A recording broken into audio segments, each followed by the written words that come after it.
The real test comes when I am put in an environment that is wholly adverse to me, that has stressors that are challenging, that I'm really only partially or not prepared for at all. I'm compromised by my height, 5 feet 3 inches. I'm compromised by my phenotype.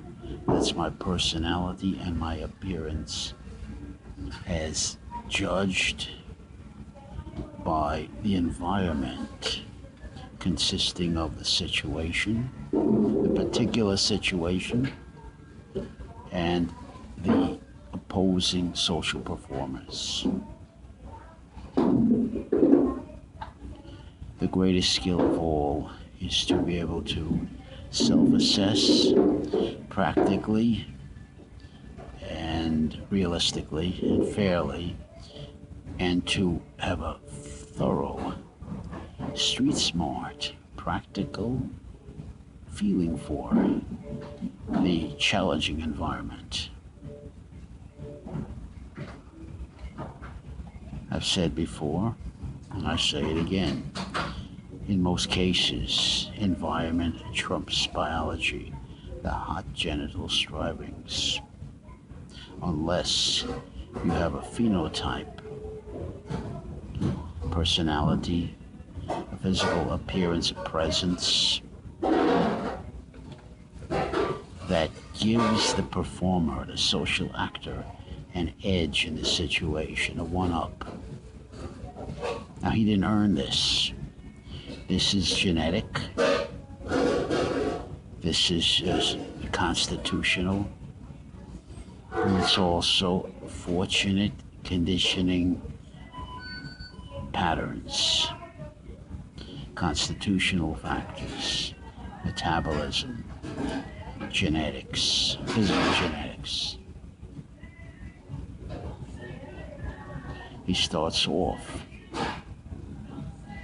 ahead of the game. For example, I might start off at 10%. I'm 5'3", I got a big face and a big head and a big fat belly. All the things that are punished, mocked, stereotyped, made fun of in the environment in which I live. My competitor may be 6'3", got a full head of hair, and by nature,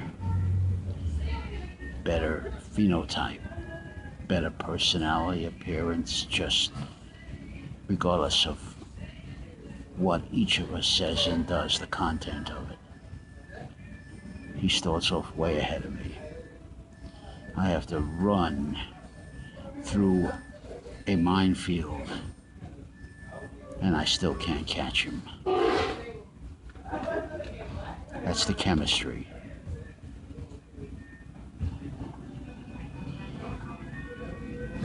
Nothing can be done about that. You have to know how to disappear, how to be inconspicuous. When you're outclassed, you have to give way, come back with new tactics, reassess the situation. You have to be realistic, practical, and fair. Most cases, I'm outclassed.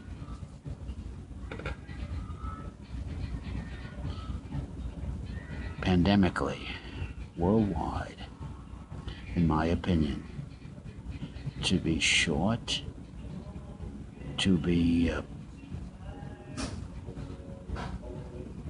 ugly by phenotype, the Quasimodo effect I call it, is to be judged a pariah, is to be judged a loser, low man on the totem pole. That means I have to be 6 times as good as my taller, better appearing, more personable competitor, just starting off. In other words, in this situation. Nothing more is known about either of us coming into the contest than just our appearance, our personality, and the chemistry. And most everything is a footnote to that. I mean, what will happen? The rewards, the punishments, winners, losers, the judgment, the caricatures, the mockery.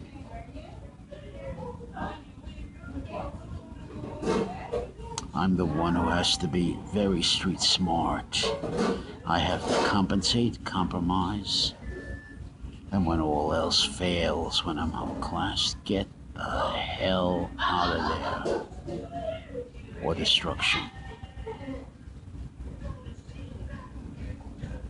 You can only change the situation, influence the situation, if you are properly prepared.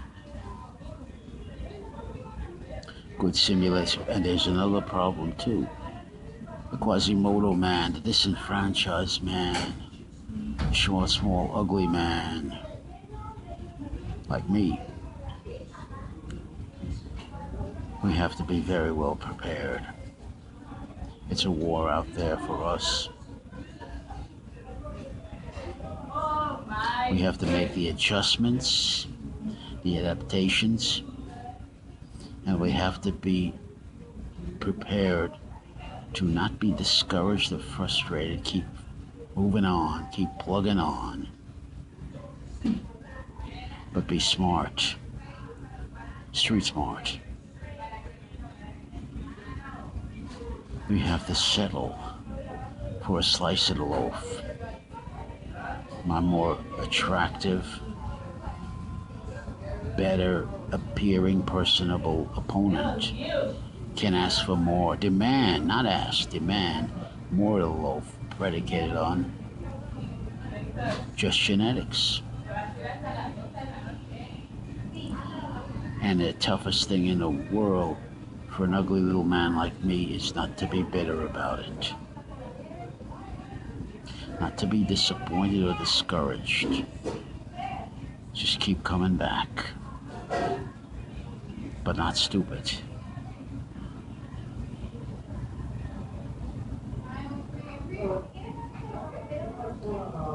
A man my size, with my appearance and my personality, will have a very tough time bluffing.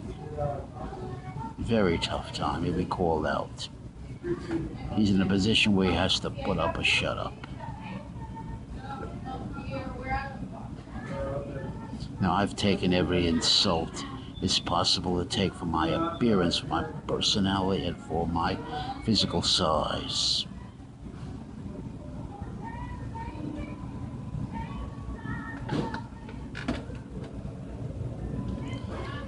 The situation is real world.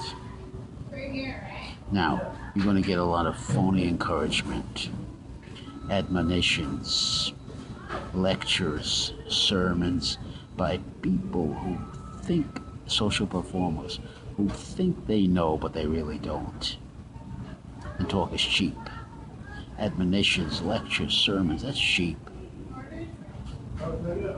They're just blowing smoke out of their mouth. Cheap, temporary, feel good, touchy-feely contact. It's a pay-as-you-go world. You heard of keep your intellectual guard up, you better keep your emotional guard up too. Never trust anybody. I'm from Missouri. Prove it. Show me. Not just once, but over and over again. He has to be aware and alert. Never take anything for granted.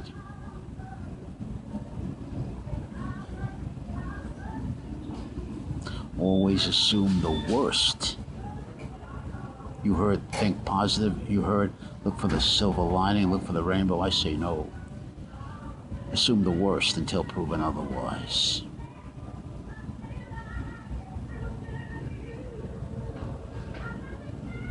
Test it. Don't ask me how, because I don't know. That's the individual's job to figure a way to test it, predicated on his own resources, material backup, intellectual endowments, maturities, emotional intelligence, and so on and so forth.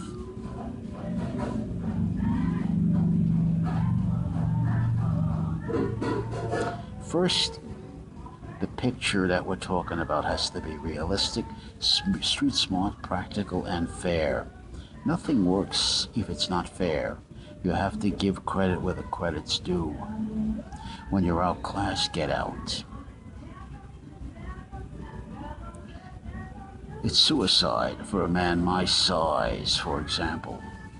Short, small, ugly man, called a troll and no more a dwarf, to hang out with my taller, better appearing adversary. I've got nothing to gain by that. I'm using myself as an example, but I mean to generalize to all my short, small, height-challenged listeners. Got nothing to gain by it, man. You can try to sneak in through your taller, more attractive, your TDH's vacuum. But he's going to get all the attention.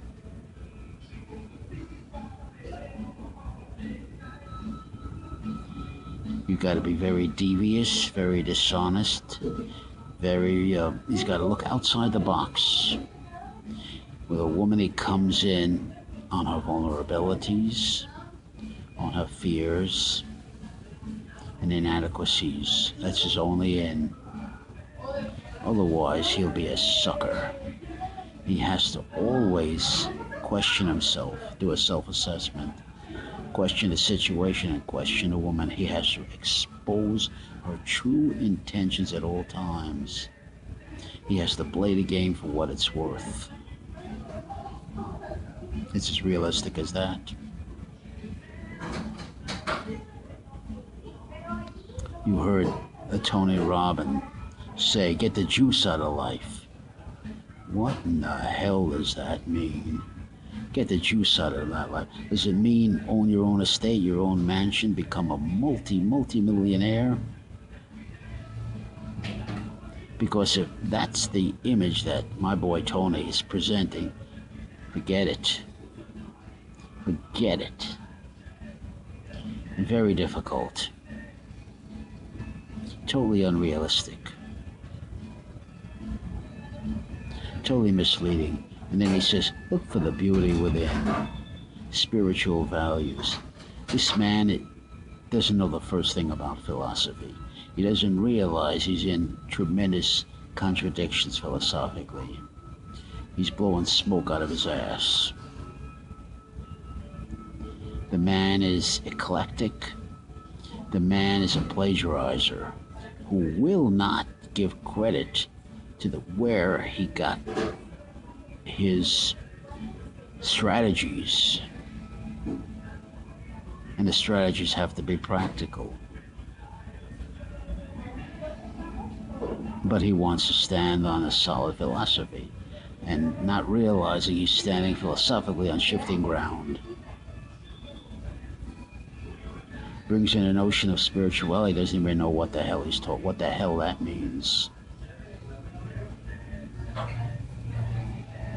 I've heard so much bullshit in my life spoken in the name of this approach. Not only Tony Robbins, because he's the most prominent and most successful. And if Tony Robbins were my height, 5'3", you think he could have done or accomplished what he's accomplished? He's a good talker. You take Malcolm X, 6'4". You think Malcolm X could have done what he did if he was 5'3"? Who would have paid attention to him? The first thing they'd say, brother, stand up, brother, we can't see you. What the hell are you talking about, little man? I'm telling you the truth. Presence is everything. That's what I'm trying to say. James Arness, 6'7". Presence up the yin-yang. Marshall Dillon. Suppose Marshall Dillon was my height, 5'3", and looked like me. They just kick him in the ground and stomp on him. It's as serious as that. So I put the onus on the short, small, phenotypically challenged man. You have to come up fast, and you have to be 3 times as capable as your taller, better-looking opponent in a pay-as-you-go, highly competitive world, and there's nothing you can do about that. That you can't change. That's a given. That's a given. Man is the wolf to man. Period. Period. Man is the wolf to man. If you want to guarantee performance, you've got to get leverage on your opponent. You twist his arm behind his back to the breaking point and demand performance. No one will perform unless they're put in a position where they have to perform. Specific time, specific date, specific behaviors. But it takes a man to hold another man to those promises. It doesn't come gratis. The world is a cold, hard motherfucker, is what I'm saying. Only the strong survive.